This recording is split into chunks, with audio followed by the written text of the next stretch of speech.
Let's see the new question. Two identical parallel plate capacitors connected in series with joined with the battery of 100 volt. A sheet of dielectric constant 4 is inserted between the plate of second capacitor. The potential difference across the capacitor will be. तो यहाँ पर देखते हैं पहले दो identical capacitor दिए हुए हैं, इनका कैपेसिटेंस कंसिक्वेंटली C मान लेते हैं हम लोग, and joint with the battery of 100 volt यहाँ पर दिया हुआ है, ठीक है। A sheet of dielectric constant 4 is inserted between the plate of second capacitor, यानी कि सेकंड केस में आप क्या करने वाले हैं, इसके अंदर ER कितना दिया हुआ है आपको 4 इंसर्ट कर देते हैं इसके अंदर हम। The potential difference across the capacitor will भी पूछा गया है। तो जब ये दोनों ही कैपेसिटर बराबर थे तो 100 वोल्ट का 50-50 वोल्ट डिस्ट्रीब्यूट हो रहा था because they are in series. तो यहां पर ये क्वेश्चन कैसे होगा, तो बेसिकली ये सीरीज एंड पैरेलल कॉम्बिनेशन से ही निकलेगा। एज सच कोई डायरेक्ट फॉर्मूला तो नहीं है, बट हमें ये पता होना चाहिए सीरीज और पैरेलल में कैसे क्वेश्चन होगा।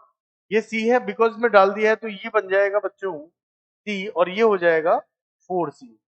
वोल्टेज आपका 100 वोल्ट है ही सही, बिकॉज सीरीज में चार्ज सेम रहता है तो Q इक्वल क्या ले लेंगे, टोटल कैपेसिटेंस निकालते हैं पहले। सीरीज में क्या होगा C1 into C2, C1 plus C2, तो it becomes 4C into C by 5C, C से C कैंसिल आउट हुआ, 4C बाय 5 नेट कैपेसिटेंस हो गया।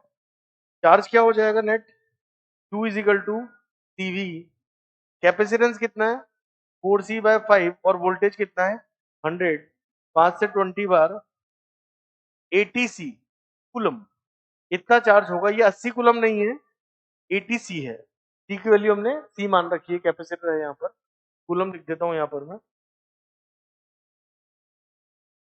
80C कूलम चार्ज होगा जो कि दोनों में सेम रहेगा। आपसे क्या पूछा गया है, इन पे वोल्टेजेस कितने हैं, बिकॉज वोल्टेज सीरीज में ड्रॉप होते हैं। तो यहाँ पर देखिए ये C, ये 4C, बैटरी कितनी थी आपकी 100 वोल्ट, चार्ज कितना आया 80C कूलम, दोनों में चार्ज सेम है।